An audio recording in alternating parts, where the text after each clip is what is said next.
শুনিলে অখিল দা আৰে আপোনাক কৈছে কি কতনো কি হোৱা দেখিলে একোতো হোৱা নাই মোৰ মগজু গণ্ডগোল টকা অখিল দা মগজু গণ্ডগোল হোৱা নাই নহয় যিটো দেখিছো সেইটোহে কৈছো আপোনাক আপোনাৰ সমান ঠাট্টাছ আপোনাৰ সমান ফাল্টু আপোনাৰ সমান দুই নম্বৰী আপোনাৰ সমান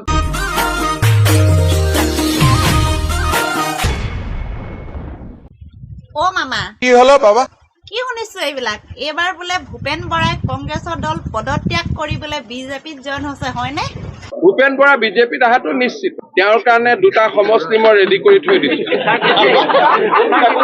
মইতো দুটা নাম ক'লে মোক বেলেগে বেয়া পাব মই তেওঁৰ কাৰণে দুটা সমষ্টি ৰেডি কৰি থৈ দিছো 30 চনত জানুৱাৰী ফেব্ৰুৱাৰী মাহত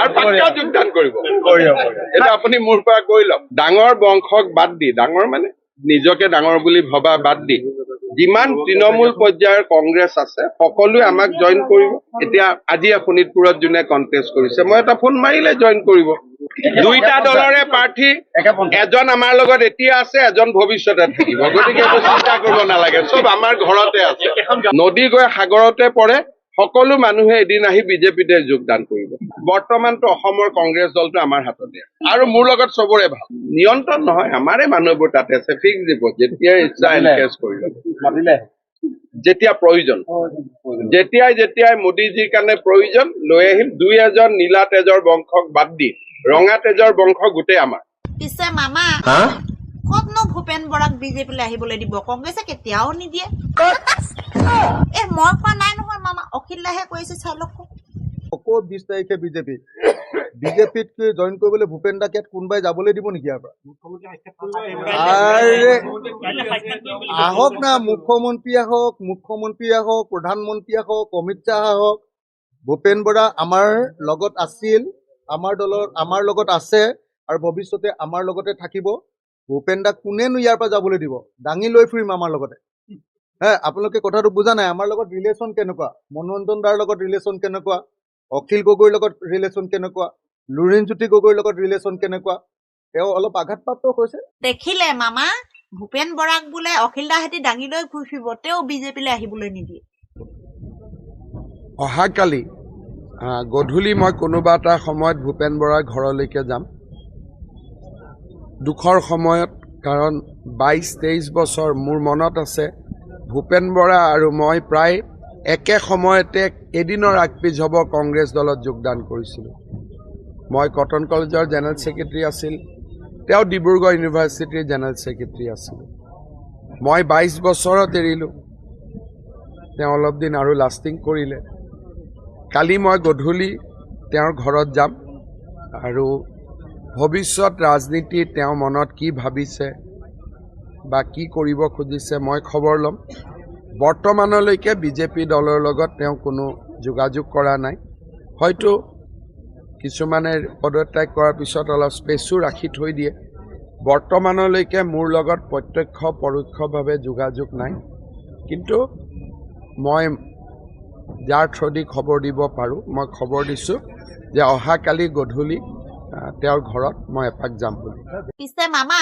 কি হলো বাবা আপোনাৰ দলৰ লিডাৰ নাই নেকি সেই লোকৰ দলৰ যে মানুহবিলাক মাতি থাকে লাচম নাই মামা মই কোৱা নাই নহয় আপোনাক মইচোন আপোনাক বেয়াকে নকওঁ বুলি আপুনি জানে সেই অখিল দাইহে কৈ আছে তেনেকে চাই লওক ক ভিডিঅ'টো আৰে মুখ্যমন্ত্ৰী কোন বাজিব লাগে কি বুলি কয় টেমি কটাৰে বাজিছে হাঁচতি মুখ্যমন্ত্ৰী পাৰ্টিৰ মানুহ নেকি ভূপেন বৰা তেওঁ লাজ লাগিব লাগে তেওঁ নিজৰ দলত কোনো লিডাৰ নাই নেকি আমাৰ মানুহবিলাকক মাতি থাকে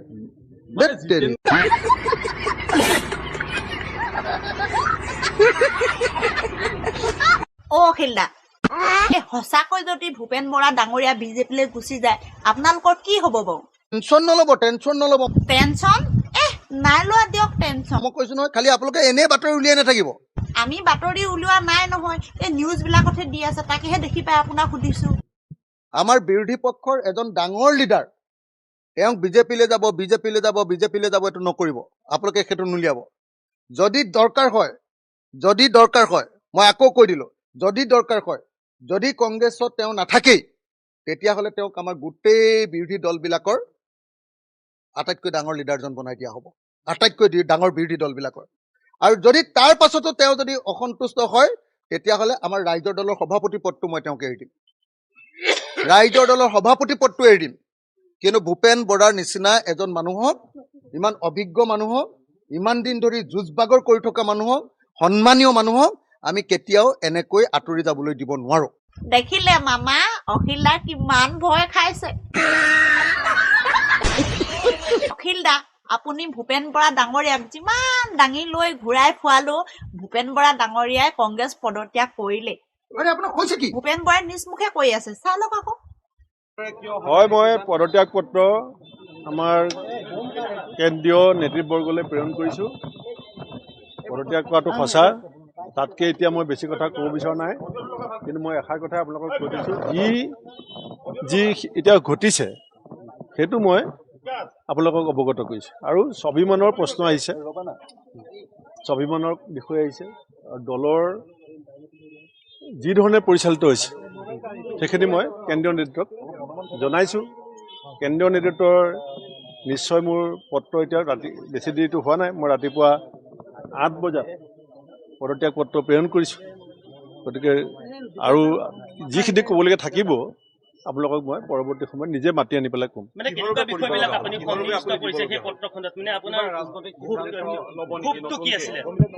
ৰাজনীতিটো কৰিমেই, ৰাজনীতিৰ পৰাতো সন্ন্যাস লোৱা প্ৰশ্ন আহিব নোৱাৰে। কিন্তু মই এতিয়া সদ্যহতে পদত্যাগ যে কৰিছোঁ সেইটো মই আপোনালোকক জনাইছোঁ। মানে বিজেপি যোগদান কৰিব অমিত শ্বাহৰ উপস্থিতিত এনেকুৱা কিছুমান কথাও কিন্তু বিজেপিৰ মন্ত্ৰী বিধায়কসকলে দাবী কৰিছে। আনহাতে আঞ্চলিক ৰাজনৈতিক দলতো যোগদান কৰাৰ কথা এটা ওলাই আছে। কোনটো কথা আচলতে সঁচা, প্ৰকৃত সত্য কোনটো?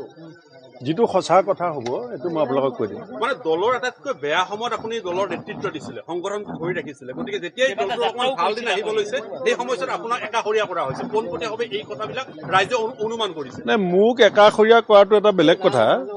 কিন্তু দলটো এতিয়া মাজুলীত যেতিয়া আমাৰ গাড়ীখন গৈ পালে তালৈ কোন যাব লাগে কোন যাব নালাগে সেইটো দলে সঠিককৈ সিদ্ধান্ত ল'ব নোৱাৰে। গতিকে তেনেকৈ দল কৰিলে দলৰ ভৱিষ্যত কি হ'ব সেই কথাবিলাকো মই কেন্দ্ৰীয় নেতৃত্বক জনাইছোঁ। কেন্দ্ৰীয় নেতৃত্বই কি চিন্তা কৰিব তাৰপিছত মই আপোনালোকক জনাম।